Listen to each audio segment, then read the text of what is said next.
the challenge is there's actually no perfect pricing model for any business. I don't care how much you hear me say or someone else say how much they love like outcome-based pricing or how outcome-based pricing is the future or usage-based pricing is the future, or seats are dead. Regardless of like what you hear, it's really about being aware of the trade-offs you're making, what's right for your product, what allows you to tell the story around what you're building, who you're building it for, how it helps customers be more successful. Those are conversations that I think are much richer and much more productive for companies to really see increasing value over time. You don't really see those conversations online as often.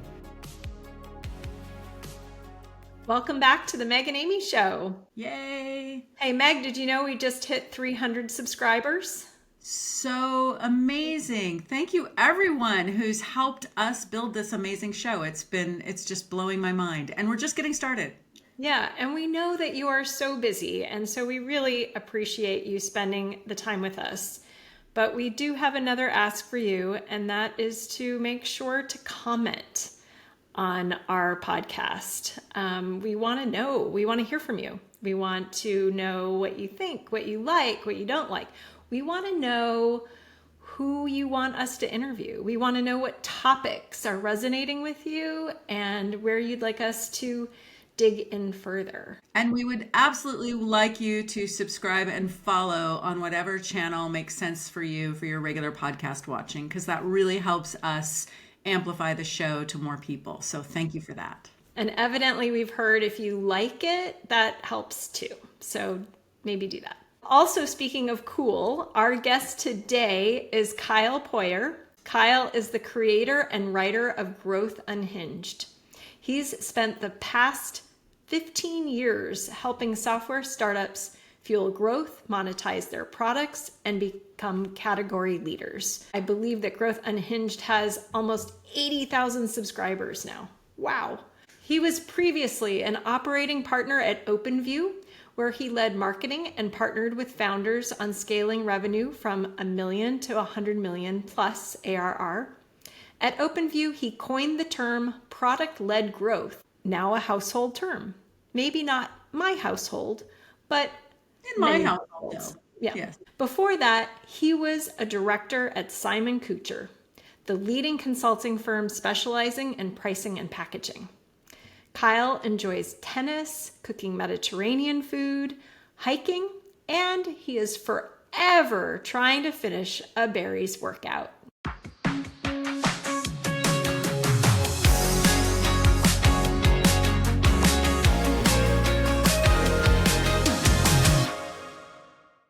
So you have shared with us that you have been able to write yourself into rooms that you weren't invited to. And this is something that Meg and I feel deeply. We've lived this statement. So tell us some of the rooms you've managed to squeeze into because of your writing. Well, I haven't been invited to a lot of rooms. How much time do you have? This is a room. But I mean, it goes back to, I mean, I went to high school in a small rural high school in outside of Cleveland. We had 200 or so people in my graduating class. It was not a place where, you left the state for college, let alone go to an Ivy. And so, back then I got into Brown, but then I was like, how the heck am I going to pay for this? And I found a website that listed like every single scholarship that you could possibly apply to, and found the ones that required an essay, thinking a lot of people aren't going to write an essay. You couldn't write an essay with ChatGPT 20 plus years ago like you can now. And I applied for dozens and dozens of them. And I believe I ended up getting more than 12 total. And that allowed me to, move to the East Coast, go to a great school. And even within Brown, I wrote an academic paper that I pitched and got published in an academic journal, a peer-reviewed journal. I wasn't even a senior in college yet at that point, so they didn't really do maybe as much fact checking as they could have. But I found writing to be the great equalizer. People judge you based on your ideas and what you have to say, not necessarily who you are, what you look like, where you're from, even what your kind of resume says on paper. And I've kind of carried that with me through, my first job out of college, writing a research study that I'd pitched to journalists to get covered, and then now I write a newsletter that reaches almost 80,000 people, which is incredible. Yeah, well, as Meg pointed out, you wrote yourself into our room. So congratulations. That's probably your biggest I accomplishment to think it date, is. right? I think you're right. You have become the voice on SaaS pricing and beyond, and monetization in general. So take us back to when you first recognized that the pricing shifts we're seeing just weren't just tactical changes, but actual structural transformations that would reshape the entire business model as we know it. When was that aha moment? Well, I'd say it's been an evolution, right? So I started my career at the largest pricing strategy consulting firm, right? So I was working even back then, back in 2010 timeframe. There were a number of like on-prem to SaaS transitions that were still happening and a lot of pricing models to figure out. And at that point, a key learning was that it really wasn't just about getting the price right. Like, yes, you had to figure out subscription pricing and was it seat-based or something else, but really the entire business model, right? You now had customers that could churn. How are you going to support them? The sales behavior changed, and what was the profile of reps? And there were all of these changes that happened to businesses. And then, fast forward, there was a little bit of, I would say, like less exciting times in software pricing and monetization. There were, not a ton of changes for for a while. But then going into, say, 2019 through 2021, 2022, started to see the rise of both product-led growth and usage-based pricing. Obviously, AWS and a number of others were pioneers, but started even seeing usage-based models apply to HubSpot and a lot of places where it hadn't been before. And the realization was that essentially we were democratizing access to using products. So instead of it being like a seven-figure purchase that was CapEx done by an executive where it had to be sold, on a golf course, software was getting much more accessible. The onus was on the vendor to deliver value really quickly. Customers wouldn't keep spending money if they weren't seeing value in the product. But also there was an ability to unlock TAM because you essentially allowed your product to be used by a lot more people and you uncapped the upside with the very, very best customers who are the most successful. And so there was that evolution, and I'd say it's continued now. We're in a time where AI products are unlocking newer models like outcome-based pricing that were really not common at all in the SaaS world.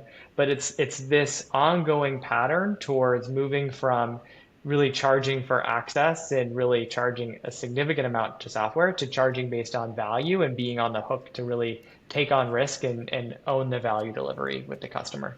You mentioned the product-led growth and the usage metrics. So how do you see, you said them kind of almost interchangeably or just as a pair. How do you see those together? Well, so with usage-based pricing is kind of the ultimate form of product-led growth because if people stop using your product, they're essentially canceling with their usage, right? And every day they need to make a decision about whether to keep using your product and therefore keep paying for your product. And also, any investment in R&D that increases usage with the customer inherently increases spend, right? And so R&D becomes a revenue generating function, which is really product-led growth. The product is driving growth opportunity. And so I think of that as, it's very much a part of the product-led growth equation. And many people think of product-led growth as, say, like freemium and free trial offers. And that's certainly a part of it. And I think with freemium and free trial, people don't pay for the product unless they get to an aha moment. They see value. They ideally see value quickly in a matter of days, if not minutes. And with AI, it's like going down to seconds. And so I think they're highly interrelated. But kind of it's this idea of trying to make sure that we're not just charging customers for shelfware, that we've delivered them something where they paid a lot of money. We're celebrating because we hit our revenue goals, but don't care about what happened on the other side. And so it's shifting from that mentality to a lot more onus to really only get paid when customers see real results. Yeah. So obviously, you may or may not know this, but sort of Amy and I have lived through these transitions within big organizations, making these transitions. So your roots, the beginning of your story about how this is more than just a pricing element, but it changes the business model, it changes the compensation, it changes how sales is oriented to the customer, it changes, all of that. We experienced that firsthand in SaaS transformations. We're in very large companies managing this transition, and a couple things that we have observed in doing a transformation for companies that are successful in whatever the legacy business model is, and then having to transition based on market conditions or opportunity, is that there is a tremendous amount of muscle memory in an organization tied to the behaviors that drove growth to a certain level.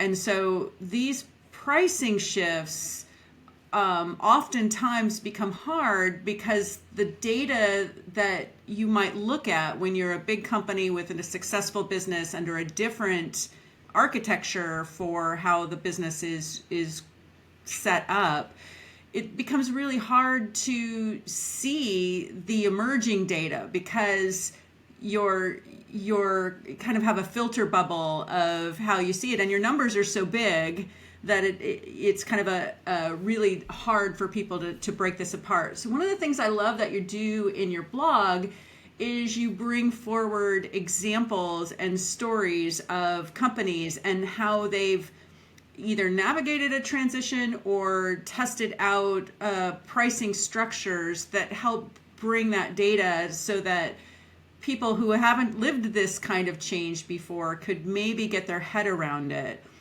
Was that always part of your blogging process, or did that come from your roots as a sort of pricing strategist person, or like when did you realize that bringing those examples forward was going to be key to helping people understand what you were saying? I think for me, I mean, I've now probably written hundreds of blog posts, and like, I don't even want to guess how many words are out there.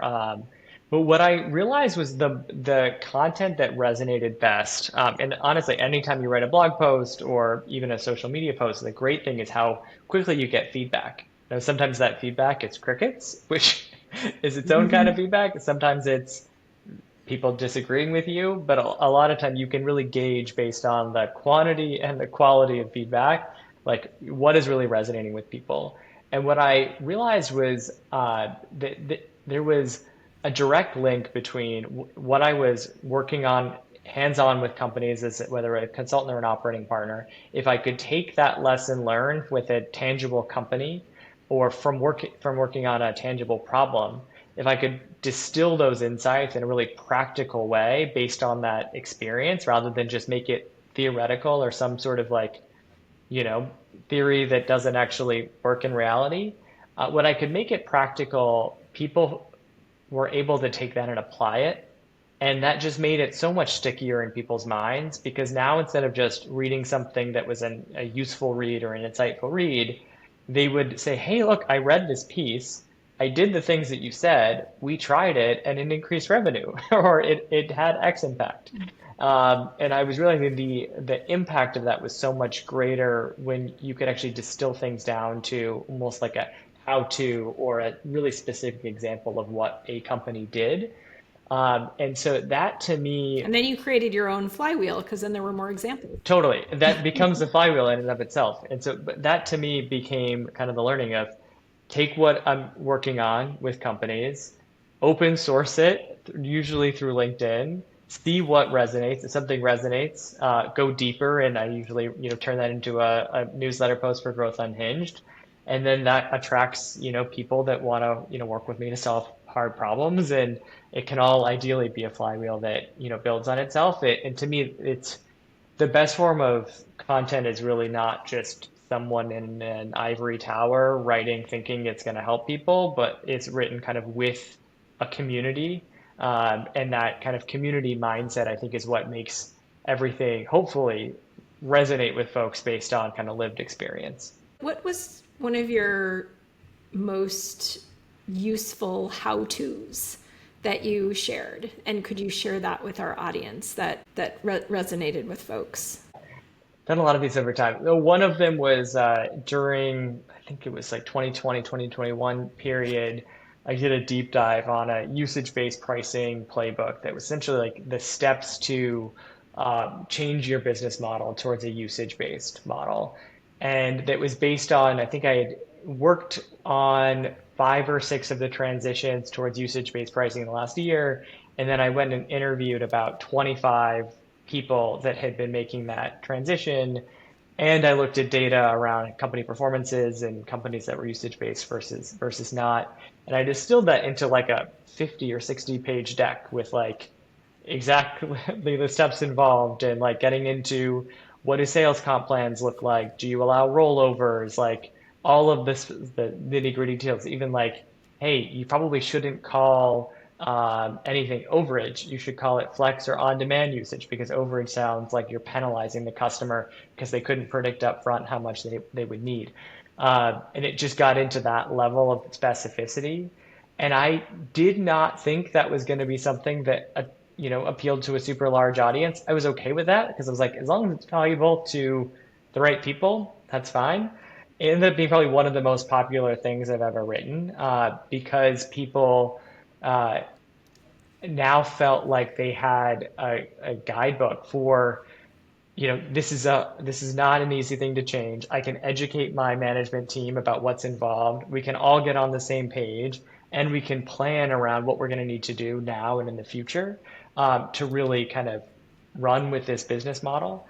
But that was one of the first things I wrote that really resonated. And I kept being surprised by, I would get emails like months and months later with like, hey, on slide 36, you had this in the footnote. Could you elaborate on that? And we're like, oh, people are actually internalizing this. So you recently did a roast on all of the pricing models without really a winner. So would you still recommend to people to move to a usage-based pricing model, or like in what circumstances would you recommend that versus a different pricing model? I loved your roasting post, by the way. But So for fun. folks that hadn't read it, what I wanted to convey is that there is no such thing as a perfect pricing model. I don't think I've met any company that is universally excited about their pricing model. I mean, if you can find those people, send them my way. I'd be very curious to hear what they have to say.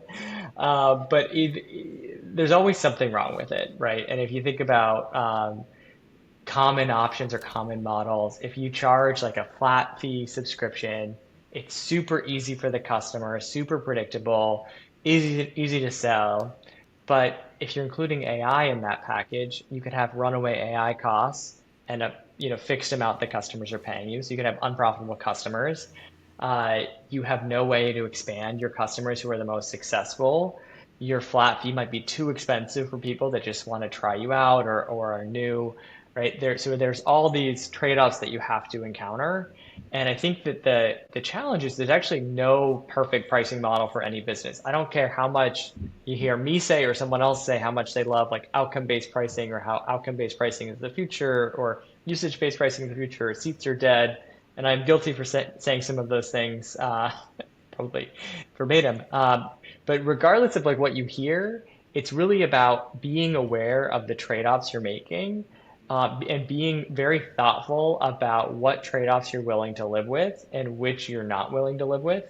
What's right for your product, what allows you to tell the story around what you're building, who you're building it for, how it helps customers be more successful. And then just have a real thoughtful plan for how you're going to adapt to the trade-offs that come up. And so if you're a flat fee business with no expansion potential, well, maybe the expansion is we can actually build new products and we can sell those as additional products as their own flat fee prices. Or maybe it's, there's different ways of thinking about the evolution. And those are conversations that I think are much richer and much more productive for companies to really see increasing value over time. But but you don't really see those conversations online as often. One thing I'm very curious about is the tension of unit economics. So if we look at the forward-looking AI innovations, there really isn't a lot of predictability in the cost structure or even in the context, because there's just so much innovation going on in foundation models that it's very hard to predict what the future is.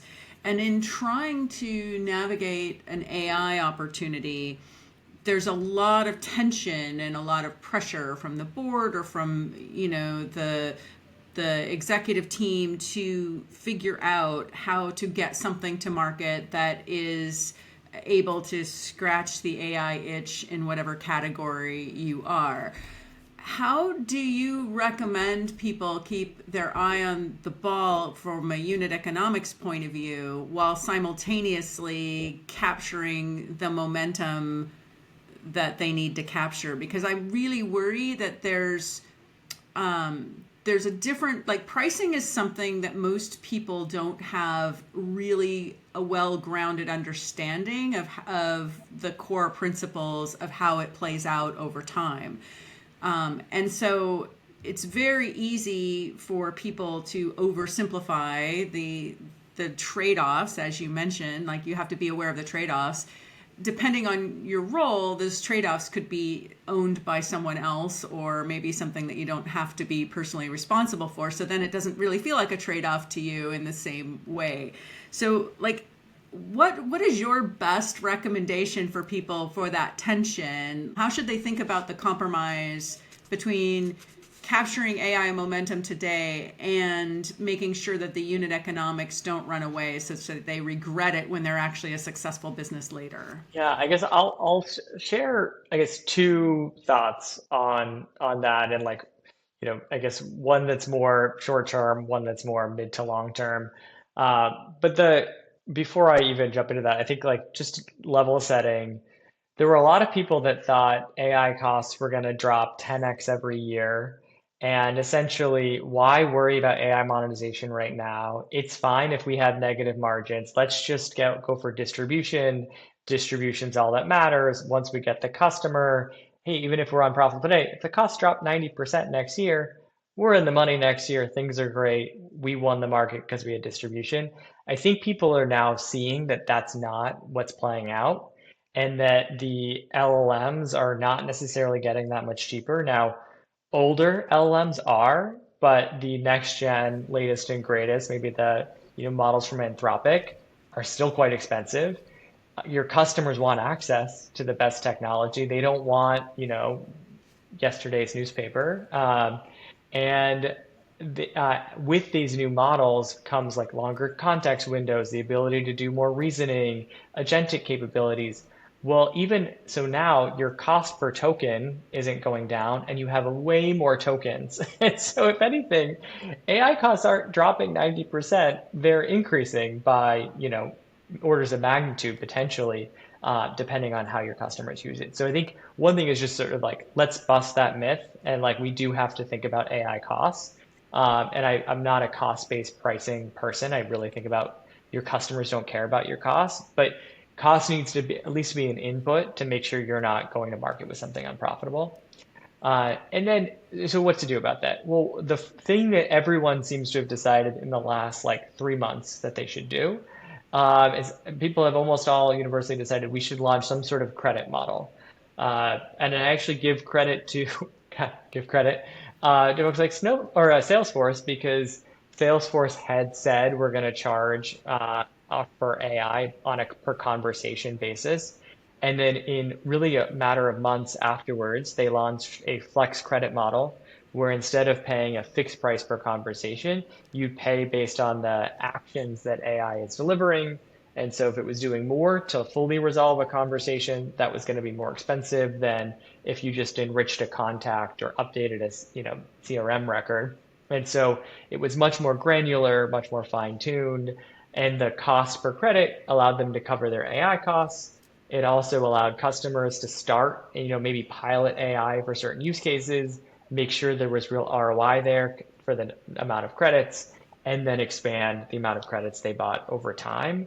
And so I'm seeing credit models, applied for, for good or for bad, across, Salesforce, but, also you could look at a Clay.com, a Lovable, Bolt, Monday.com, Atlassian, you name it, they probably have some sort of AI credit concept. Most recently, we were at SAP, and SAP had put in a credit model for AI as well.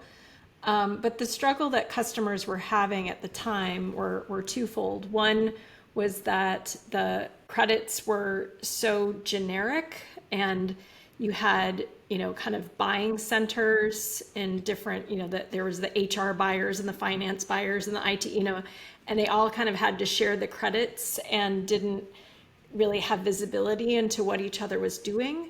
That was one. And then the other was just the unpredictability, which of course you've written about a lot in terms of usage. And one customer had likened the methodology to when their teenager had a usage-based cell phone and they got like a $900 phone bill, right? And there was just no ability to control their people, especially like in the HR use cases where it's not just a small group of people that are using the functionality. It could be every single employee across the company. Yeah, So absolutely. how are you seeing it, like this was now a couple years ago, but how are you seeing organizations deal with those issues with credits?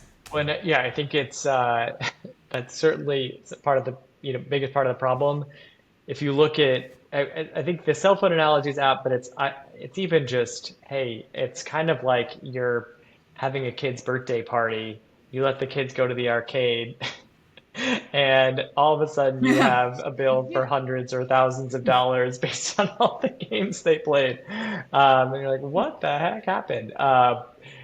It's I think that's absolutely a challenge. Within credit models, there are credits that are tied more to costs, and it's sort of a pass through of your infrastructure costs. And then there are credits that are tied more to the outputs the customer sees. And I think like part of it is having to make a decision. Are you doing more cost-oriented credits or output-oriented credits? I think output-oriented makes it a little bit easier for the customer to understand ROI and to predict how many credits they'll need. That way they're also not paying, for using the infrastructure the wrong way. They're only paying to actually get the outcome that they're trying to get. And that way you can even start to tie the credit consumption to different types of output. All right, you need X, HR oriented outputs, Y marketing oriented outputs, Z sales oriented outputs. There can be sort of some cost visibility for the buying team. Now, I also think that the onus is on the vendor to really do a good job helping the customer link their usage to ROI. And so if I think back to like a Twilio, for example, Twilio was early in usage-based pricing. It's an SMS platform, or historically an SMS platform to send text messages. And for their customers, they have no idea how many text messages they're necessarily going to send. It's like a developer tool. Developers might use this. All of a sudden, there's like millions of messages happening. But if I'm a Twilio sales rep, what I'm going to try to do is say, all right, how do you want to use Twilio? You want to send appointment reminders to your customers. Well, what's your no-show rate today? How much does a no-show cost your business? If we could send a text message reminder before their appointment, how can we reduce the number of no-shows? And all of a sudden you can start to show how one message is only, a penny or a fraction of a penny. And that saves you all of this money in terms of, reduced no-shows. You're able to make a real case for getting a high ROI, and that helps the customer be okay with lack of predictability because they're like, hey, the more messages I'm sending, the more value I'm getting. And so it's actually okay that we don't know exactly what it's going to cost because there's real alignment here. And that ability to articulate value and get to the customer's mindset is really hard to do, especially in more horizontal or sort of like, I'd say like generic AI. It's much easier to do if you can get really vertical specific and the really tangible workflows for the customer. Yeah, I mean, I was thinking it would be really helpful to show like this, this conversation costs this much, and all of that. But to a regular employee, like they don't really care, right? The regular employee is like, great, yeah, so that's Or whatever, that someone else's costs two problem. cents. I can have 1,000 more conversations, right? Even in the sort of place where we all have gotten used to usage, so in our cloud compute, right? So whether that's Amazon or Google Cloud or Azure, those of us that have run very large data centers know that there still can be a lot of hand waving and a lack of clarity of how that's being used. Even in my own home, I really didn't realize until this week that there actually is a threshold for Wi-Fi. And the reason I figured this out in my, personal cable was my college student has been home for the summer, and it turns out gaming uses a lot more data than I I might had no have. idea. That's really Right, interesting. exactly. Until I get a note that like, hey, you're towards the end, although, it's the end of the month, I think I'm going to make it through fine. But it was still just like this moment of like, okay, I really have no idea how that works or how you're charging me for it. And I didn't realize I need to pay attention. And, even the same, we have a solar system in our house and we're supposed to get credits for the electricity, but different times of day and all of that. I mean, like just the mental math of that becomes kind of like, okay, it's just so complicated. I struggle to care. And in these usage patterns, it's more than transparency of content, it's clarity of through line, right? Like understanding what, to your point, what the value is and how that's going to translate to cost, and what is that going to look like for your customer, and what is that going to look like for your business. I was very surprised to find a couple weeks ago in the Mostly Metrics blog that, and like, this is a business I'm in, I've been in, I should know, but I was shocked to learn that public companies define ARR differently. Like there's no standard. And so I can see us getting to a point where there's no standard at the top line definition and there's no standard at the cost line definition. And so there's a really big need for somehow simplifying this for everyone so that we don't end up in a situation where only, small concerns can happen because nobody else can take the bet for this shift. And yet I think we can all see that we are shifting, right? Like traditional seat-based fixed rate is not going to be competitive in the world of software tomorrow.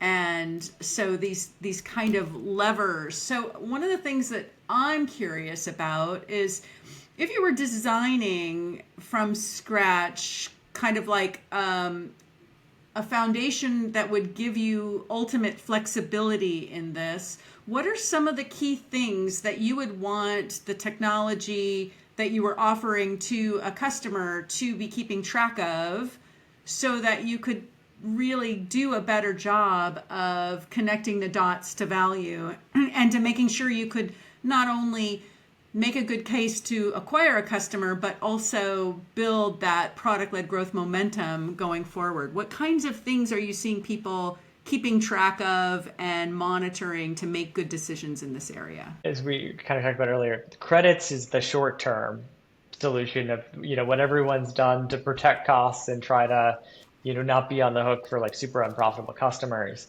But I think where we go, or hopefully where we go, is much more value-based and outcome-based for the customer, where we're able to have much better conversations about the ROI they're going to see from their AI adoption, and also be convinced that their AI adoption was successful, and that's going to, drive them to not just do a pilot of AI, but roll it out into production use cases.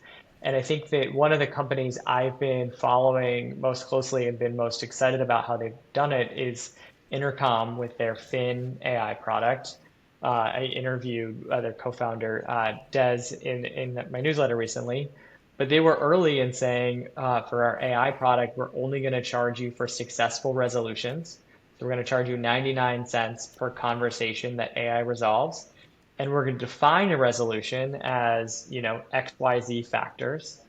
We're also going to let you set cost thresholds so that, hey, we think that you're going to save money for all of the AI resolutions, but if you end up having cost concerns or whatever it is, you can turn off the AI feature and just go back to manual, at a certain point. So you have control over budget. You can audit to make sure that, a resolution is a resolution. And we'll also provide you tools so you can see where AI didn't make a resolution and what was the root cause of that. And it might be, hey, we didn't have a help desk article on this topic. And we're going to give you the tools to get, more and more resolutions through AI, which helps you and helps us. And then I think that the other thing that they're doing that I think just is very inspiring is they're educating their customers about how to buy AI. And so in their world, it's, hey, you might consider, build by decision, building this in-house, or buying an off-the-shelf technology, or maybe even just not adopting anything and staying with the status quo. Well, here's the typical cost per conversation when people resolve conversations. Here's the cost if you use AI plus people. Here's the cost if you use AI plus people and you build it yourself. And here's how you can evaluate the pros and cons between those different decision points. And I think that that's an approach of actually educating people about how to buy AI that most companies have not gotten to yet, but we need to get to if they're going to have the confidence of really rolling out the technology. So you have an upcoming keynote, 6 rules for AI monetization, and you've talked about most of those rules here today. One of them is have the pricing talk with your customers. Is this what you're referring to, or are you talking about like have that pricing talk before you figure out your pricing strategy? Absolutely. So with the pricing talk, many companies, and I'm constantly surprised at how often this happens, many companies still have a technology-driven product organization, right? Where they have an idea of what to build. It's maybe informed by what they've heard, but they focus on what they're going to build, and then they go, "Oh, we're about to launch this. How much are we charging for this again?" And then it's kind of a rush decision to figure out pricing for That it. doesn't sound familiar at all. Nope, It never nope, happens. nope, not familiar at all. And what I'm a little bit worried about is with all of these AI coding tools, it's actually easier to build products than it was before. And so we are again going to build more technology without understanding the customer perspective and how to monetize it. And so I think of it as having conversations early, ideally before deciding what to build, but also using these conversations as a way to really understand the buying psychology of your customer. So it's not necessarily asking them, hey, what would you pay for this? It's saying, what is your approach today? What's working about that? What's not working about it? What's your biggest frustration? How high is this on your priority list to change? What is this? How many hours does your team spend doing this? How hard is it to hire for this role? How much turnover is there in this role, right? Like if you could adopt a technology that would solve this for you, like how interested would you be in buying that, right? Like how does budgets work?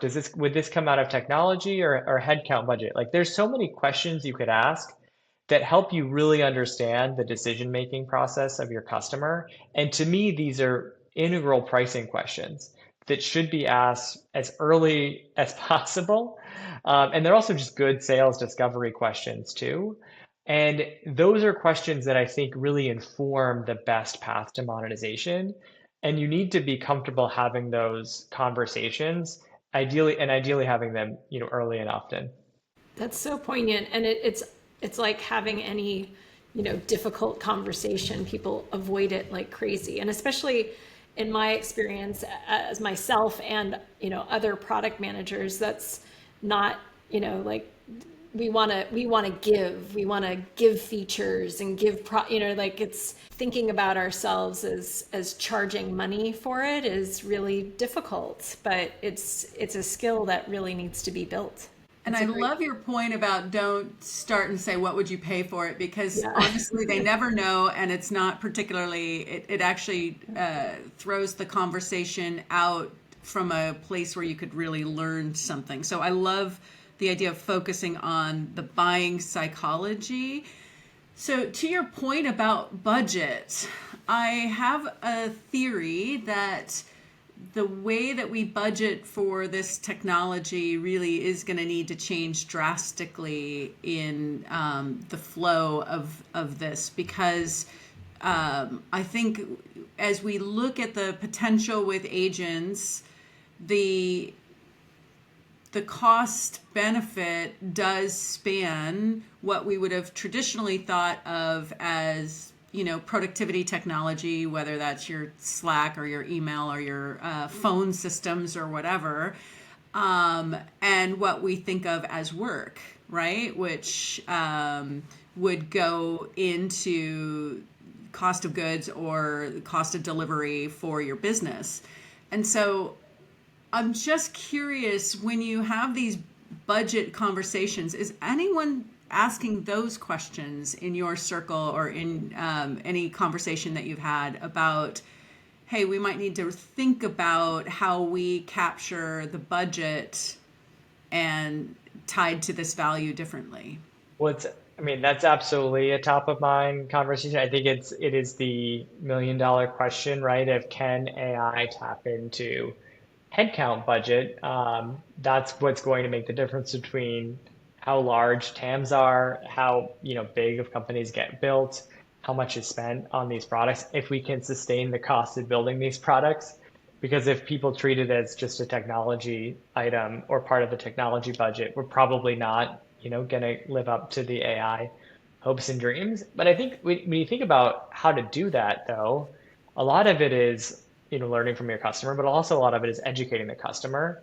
And how you price can fit a narrative, or it can hurt your narrative. So if you say, hey, look, our AI is going to, do X, Y, Z autonomously. It's going to do this work for you. It's an AI agent that's part of your team, yada, yada, yada.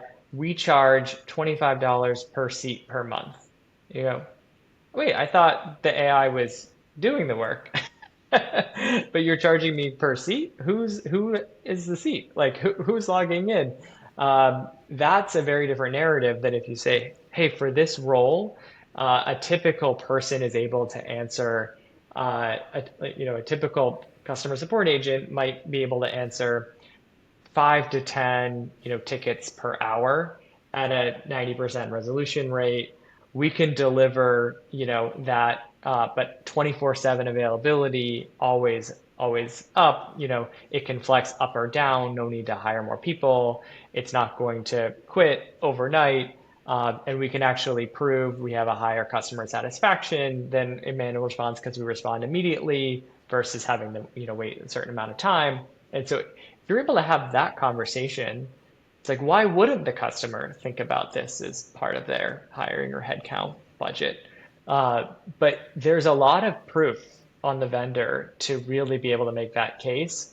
And I think that part of it's a pricing piece of the puzzle, and then part of it is just uh, being able to really clarify the outcomes the customer is going to get and how valuable those outcomes are. You've talked a little bit about kind of the pricing no man's land, Kyle, and just that often there's a bit of a, who owns this dilemma.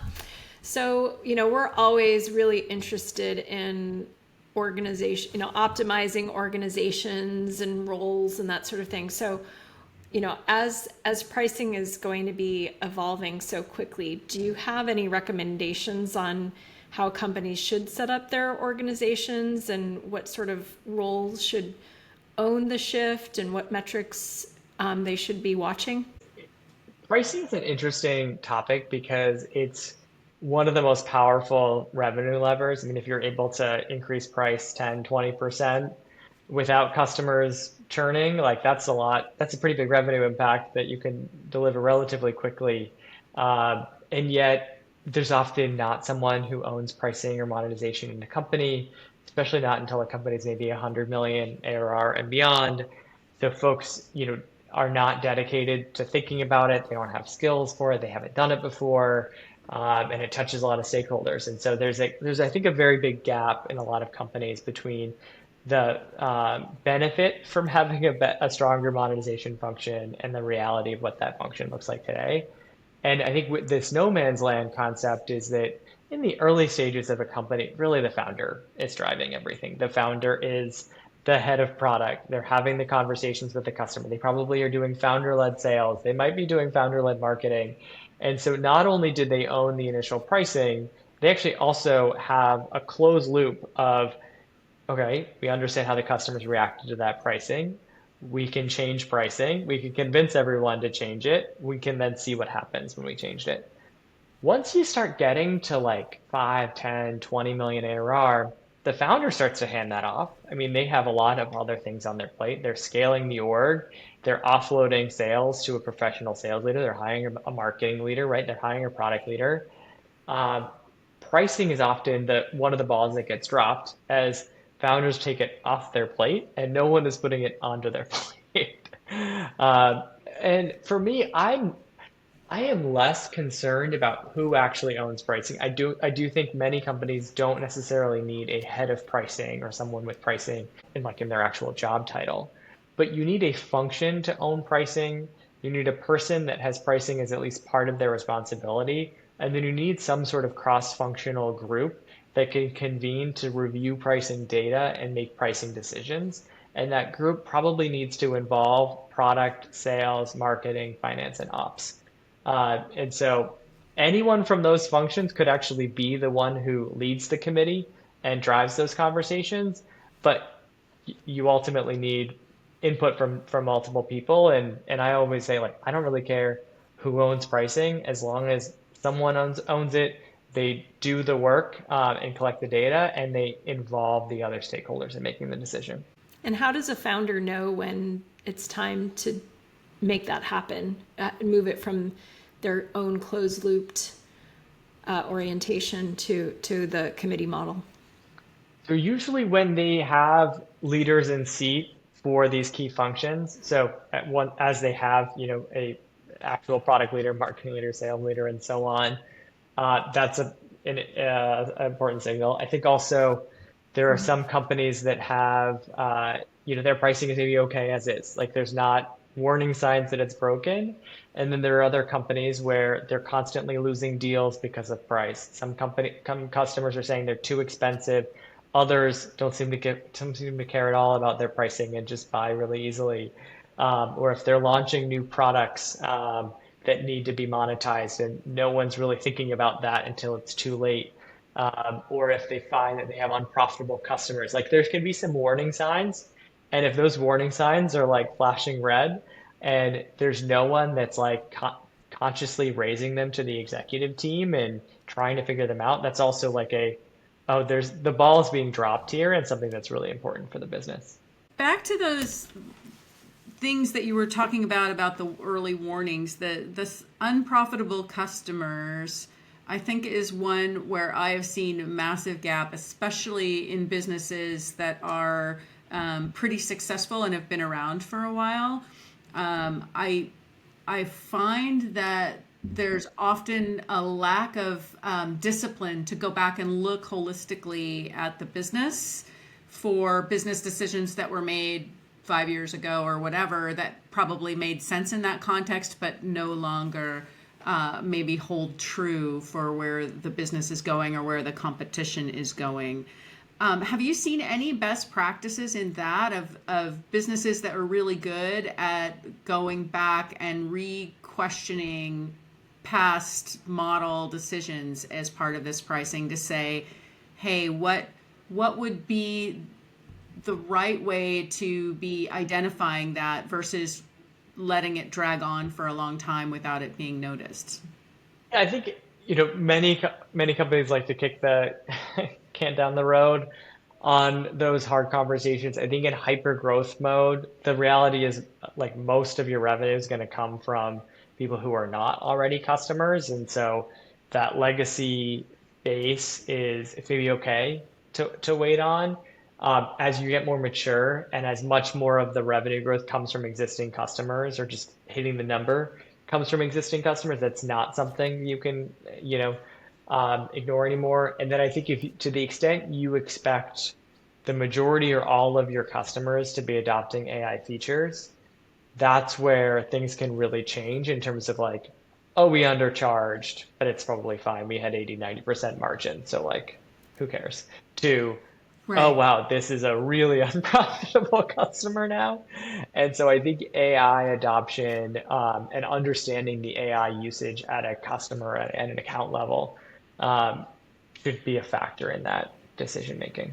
So powerful. I just want to like restate it because this is like I think really really important. If you're in a high growth stage, you can probably be okay if your model going forward is one that supports the business. Some of your early customers you might be fine, but when your revenue growth is more than 50% of your revenue growth or around that is tied to existing customer upsell and retention, you really, really need to look at it. Or when you're introducing new products, especially AI products, which we know have a different cost basis than in the past. So I think every business should really take this discipline into their operational playbooks because I think that is the only way you're going to notice that you have opportunity that you're not capturing in your business.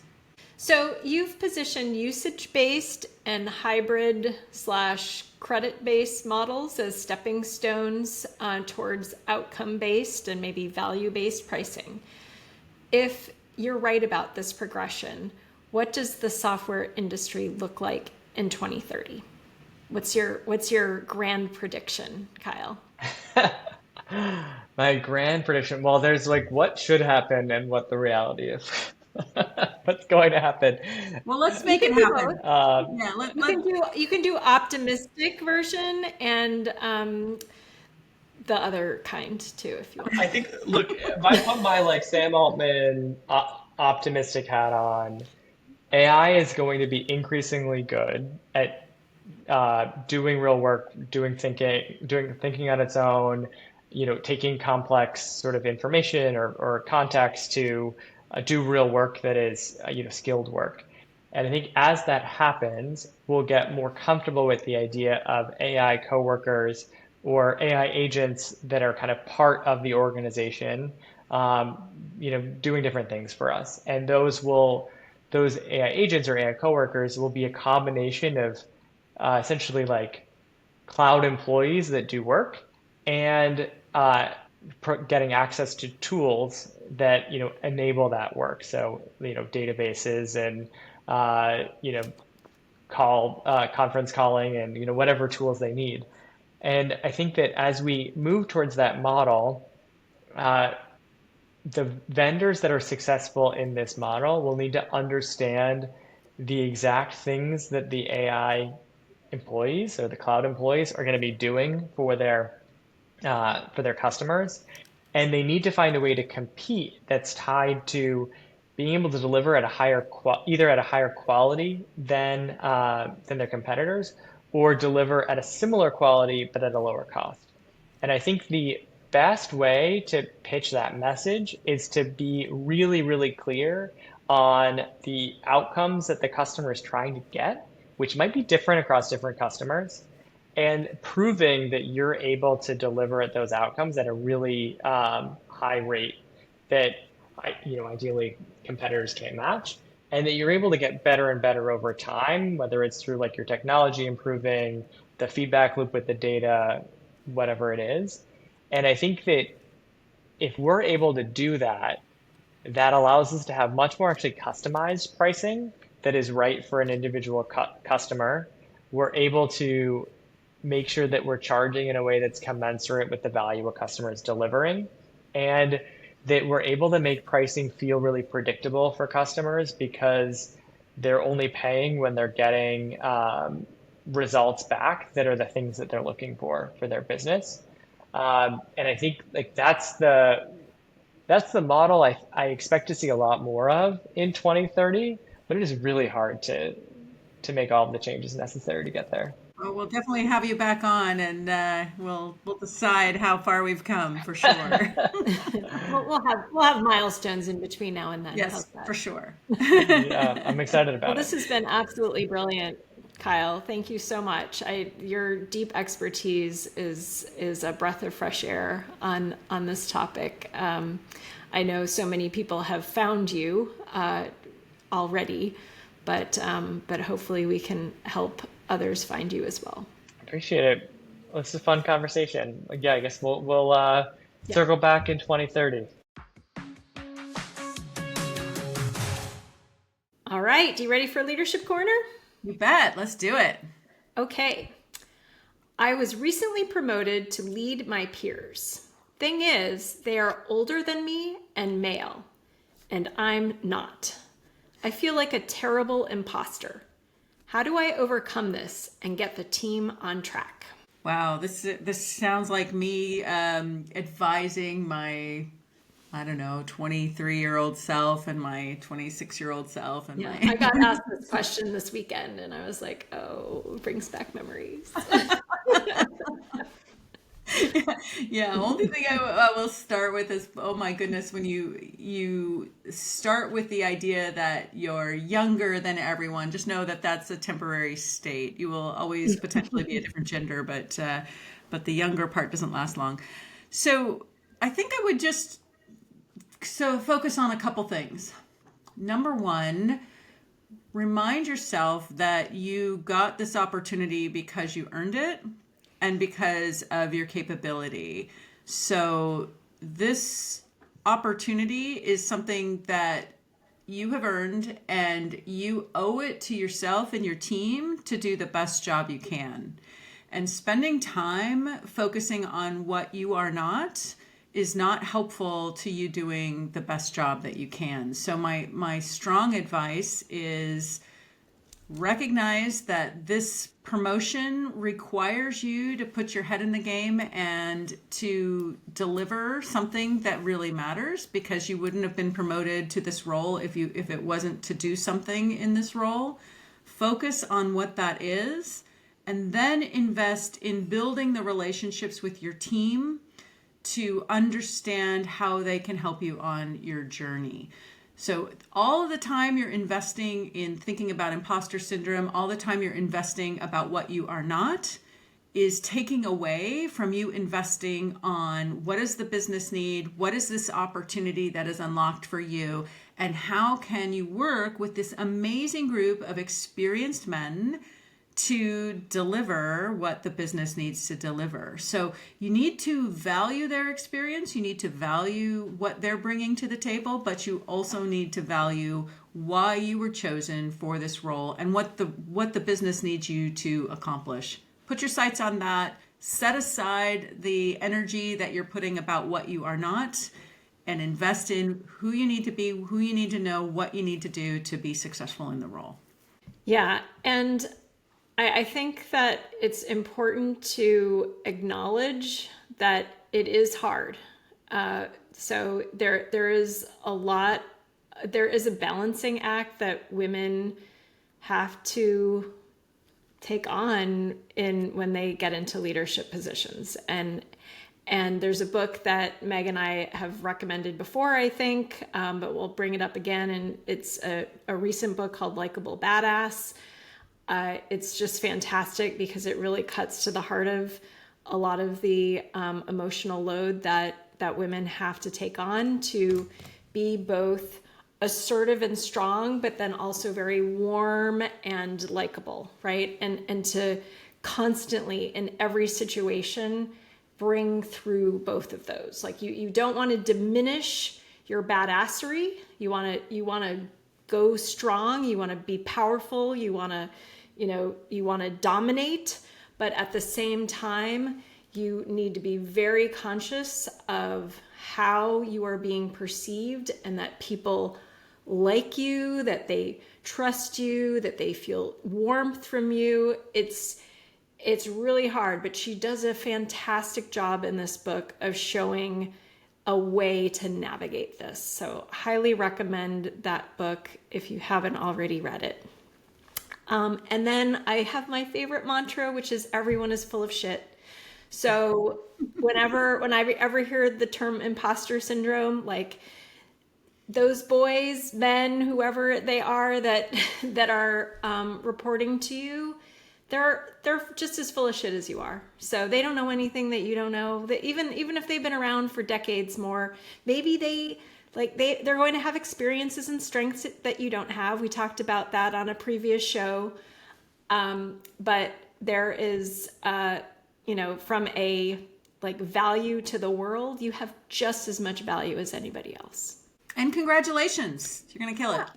All right. Well, this was a fantastic episode. Kyle was amazing. We're so grateful to have his expertise out in the world. I hope you all enjoyed that expertise as much as we did. We're going to put the note about his upcoming keynote in the notes so that you can all participate in that if you'd like. And do keep sending those Leadership Corner questions. We asked you earlier in the show, but please comment and let us know what you're liking and what you'd like to see happen on the show. And who other guests we should know. We really are enjoying learning from people that are adding to our corpus of knowledge, challenging our thinking, and helping us establish a path forward from where we are today and where we're going. So I think this is exactly what we were hoping for when we started the show, and I'm just so grateful for the progress that we've made. So let's invent the future together, everyone. I believe in us. Make every day count.